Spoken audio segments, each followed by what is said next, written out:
அன்பார்ந்த GeM TV நேயர்களே, முதற்கண் வணக்கம். இன்றைய தலைப்பு தியாகம். தியாகம்னா என்ன? உயிரை மாய்ப்பதா அப்படின்னு இல்லை, அதுவும் ஒரு தியாகம்தான். ஆனால் தியாகம் என்பது பல ரூபத்தில் இருக்கிறது இந்த உலகத்தில். Yes, sacrifice in the various way in the world. அப்போது நாம் இந்த தியாகத்தை என்ன செய்யலாம் அப்படின்னு நினச்சிங்கன்னா, இன்றைக்கி போராடுறாங்க, நம்ம நாட்டை காக்கிறதுக்கு தியாகம் பண்ணுறாங்க. இந்த நாட்டு சுதந்திரத்துக்காக போராடணுங்க, தியாகம் பண்ணாங்க. அதுதான் தியாகம் என்று என்ன ஆகிறீர்கள்? அதுதான் நான் கூற விரும்புவது. இன்றைக்கி நம்மகிட்ட கொஞ்சம் பணம் இருக்குது ஐயா, நிறைய பணம் இருக்குது, போதுமான பணம் இருக்குது. அந்த பணத்தில் நம்ம குழந்தைகளுக்கு போக நிறைய இருக்குது, குழந்தைகளுக்கெல்லாம் இருக்குது, அது நிறைய இருக்குன்னா அதை கொஞ்சம் வெளியாளுகளுக்கு கொடுக்கலாம்ல, ஏழைகளுக்கு. அது ஒரு தியாகம் தான் ஐயா. ஆமாம், பங்கிடுதல் இன்றைக்கி அது உலகத்தில் ரொம்ப கஷ்டம். யாராவது பங்கிட முடியுமா? எனக்குள்ள என் பிள்ளை என் சொத்து, அதை ஏன் பங்கி கொடுக்கணும்? என் பிள்ளைகளும் வேண்டாம், அதே காணாது. நான் அதை சொல்லவில்லை. அதிகமாக உள்ளவர்கள் பங்கிடுங்கள், தியாகம் பண்ணுங்கள், அவர்களை வளர விடுங்கள். இன்றைக்கி பார்த்திங்கன்னா நம்ம எல்லாமே லாப நோக்கத்திலேயே போய்கிட்டு இருப்போம். இது கிடைக்குமா லாபம், அது கிடைக்குமா லாபம்.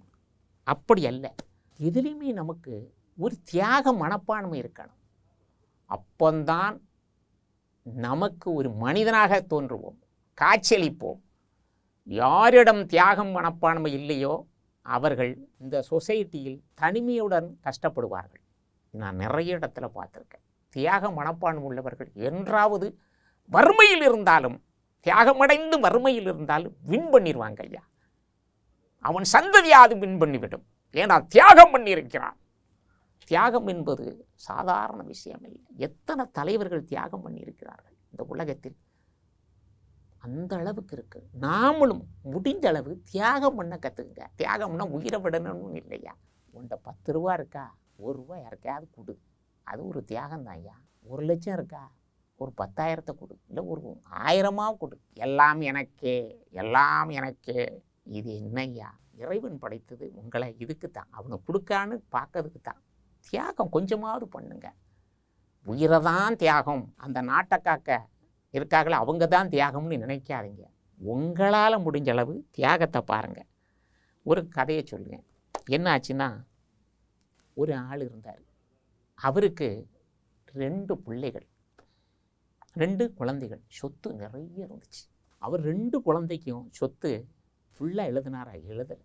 அவர் என்ன தெரியுமா செஞ்சார்? 2 குழந்தைகளுக்கும் சொத்து எழுதி அந்த சொத்துல பாதி 50% ஆர்பனேஜ் அனாதை விடுதி கொடுத்துட்டார்.